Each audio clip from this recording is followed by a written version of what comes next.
반갑습니다. 셀트리온 주주님들 톡스탁입니다. 지난 영상에서 시청자분 중 한 분이 삼성 바이오로직스 인적 분할에 대해 삼성전자가 어떤 영향을 받을지 댓글을 남겨주셨거든요. 거기에 대한 답을 이번 시간에는 좀 해볼까 합니다. 본격적인 영상 시청 전 구독과 좋아요는 오늘도 다시 한번 부탁드리겠습니다. 제 영상을 보시면 아시겠지만 이 톡스탁 채널은 셀트리온 주주님들만을 위한 채널이에요. 그만큼 셀트리온에 대해서 앞으로 다양한 이야기를 들려드릴 테니 주주님들, 특히 시청하시는 모든 분들 구독, 좋아요 눌러주는 거 그렇게 어렵지 않잖아요. 나중에 구독, 좋아요 눌러주셨다가 싫으면 취소하셔도 좋으니까 지금 꼭 좀 부탁드리겠습니다. 바로 본론으로 넘어가 보도록 하겠습니다. 금일은 할 얘기가 그렇게 많지 않습니다. 주말이다 보니 차트도 오늘은 아예 띄우지 않을 거고요. 삼바가 인적 분할했다는 건 다 알고 계실 겁니다. 이게 셀트리온 주주님들께 어떤 영향을 미치는지 궁금한 분들도 계실 거예요. 특히 우리 K바이오의 주역이잖아요. 셀트리온과의 관계 어떨지 한번 시원하게 파헤쳐 볼게요. 삼성 바이오로직스보다 바이오 에피스가 최근에 주목을 더 받고 있어요.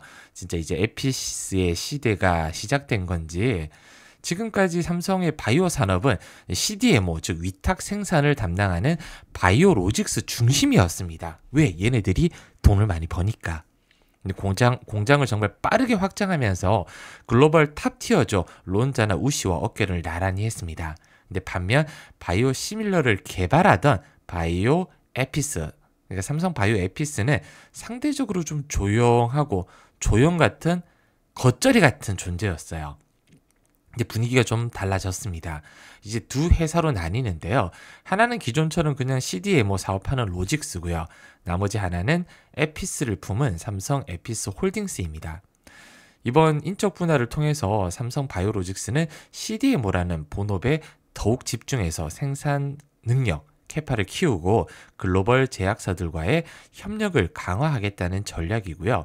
새로 생기는 바이오 에피스 홀딩스는 삼성 바이오 에피스 중심으로 이제 R&D 투자와 신약 개발에 본격적으로 나서겠다는 그림이에요. 마치 우리는 제조할 테니 너희는 연구해, 이렇게 딱 분담하는 거죠.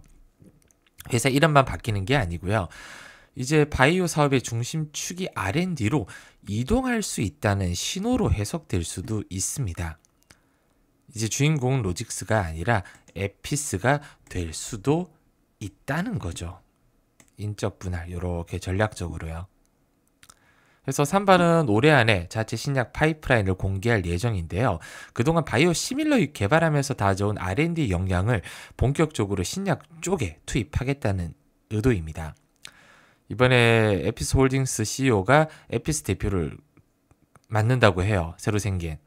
삼성그룹 바이오 전략의 핵심은 에피스 쪽으로 간다, 이렇게 볼 수도 있을 것 같은데 왜 회사를 쪼개는지는 뭐 다 알고 계실 겁니다. 쉽게 말해서 각자 잘하는 거에 더 집중하겠다, 아니면 뭐 상속세라든지 아니면 회사 쪼개기 해서 자금 유입을 수월하게 하겠다, 이런 배경이 있을 수도 있겠죠. 조금 민감한 주제라 제가 다음에 다시 한번 좀 다뤄드리겠습니다.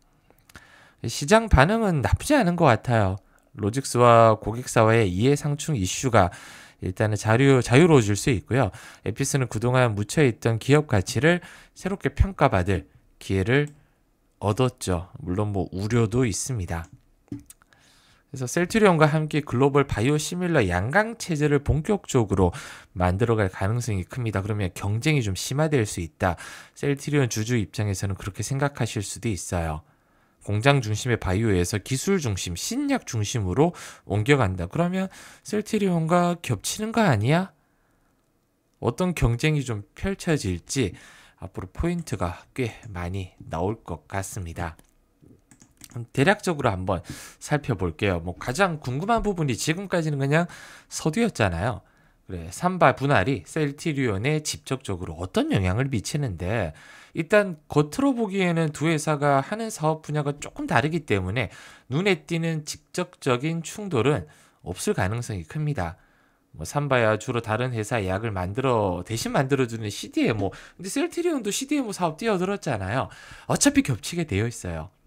바이오시밀러를 개발하고 판매하는 셀트리온도 이제는 CDMO 들어갔으니까 어차피 다 겹칩니다. 간접적인 영향, 직접적인 영향 다 생각해 볼 수 있을 것 같아요. 일단 경쟁이 심화되겠죠. R&D에 삼바가 힘을 쏟게 되면 더 많은 바이오시밀러를 개발해서 신약에 내놓을 수 있다는 얘기가 되고요. 바이오시밀러 시장에서 강력한 입지를 가지고 있는 셀트리온에게는 당연히 경쟁 심화라는 압박이 작용할 수밖에는 없습니다. 그리고 투심은 삼성이 또 대기업 그룹이잖아요.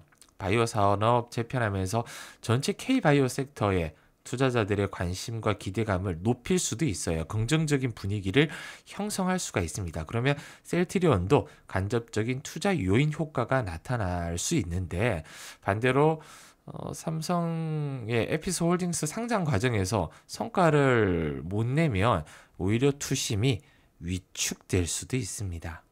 오히려 양날의 칼인 것 같아요. K바이오 판도는 근데 확실하게 달라질 것 같습니다. 인적 분할을 더 넓게 봤을 때 K바이오 전체 판도, 전문가들은 이번 분할이 국내 바이오 산업 CDMO 중심에서 R&D 중심으로 무게 중심을 옮겨가는 신호탄으로 볼 수 있다. 이렇게 분석하고 있고요.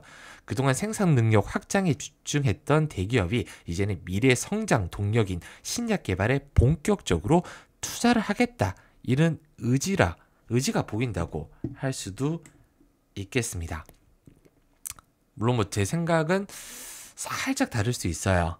삼성 움직임이 셀트리온에게 경쟁자로 압박 당연히 주겠지만 동시에 뭐 국내 바이오 산업 전체적인 성장과 혁신 이끌면 바이오 캐파가 전체적으로 움직일 수 있다. 저는 개인적으로는 신약 바이오 그렇게 좋아하지 않습니다. 돈을 버는 바이오 회사를 좋아해요. 삼바나 셀트리온 일단은 눈에 보이게 돈을 벌고 있잖아요. 이 두 아이가 저는 바이오의 중심이 되면 좋겠다 생각하고 있거든요. 자극이 될 수 있습니다. 이 두 기업이 어차피 각자 가진 핵심 역량을 얼마나 잘 키우고 미래 시장 변화에 어떻게 대응하느냐에 따라 진짜 K바이오의 미래가 달라질 수 있다. 저는 이렇게 생각하고 있습니다. 이번 영상에서는 셀트리온 얘기만 지금까지 거의 뭐 영상 수보면 올릴 동안 하다가 갑작스럽게 뜬금없이 삼바 얘기 왜 꺼내냐 이렇게 생각하실 수도 있으실 겁니다. 근데 인적 분할 배경이 워낙 뜨거운 이슈였고 시청자분이 물어보셔서 이렇게 찍게 됐습니다. 이 부분은 좀 양해 좀 부탁드릴게요. 뭐 각 기업의 전략과 성장 가능성을 앞으로도 비교 분석해서 꼼꼼하게 한번 따져 볼 거고요. 조금이라도 영상이 좀 도움이 되셨길 바라겠습니다. 구독, 좋아요 잊지 마시고요. 궁금한 점 더 있다면 언제든지 댓글 달아주시면 제가 다음 주 IR팀과 통화할 때 한번 물어보도록 하겠습니다. 감사합니다.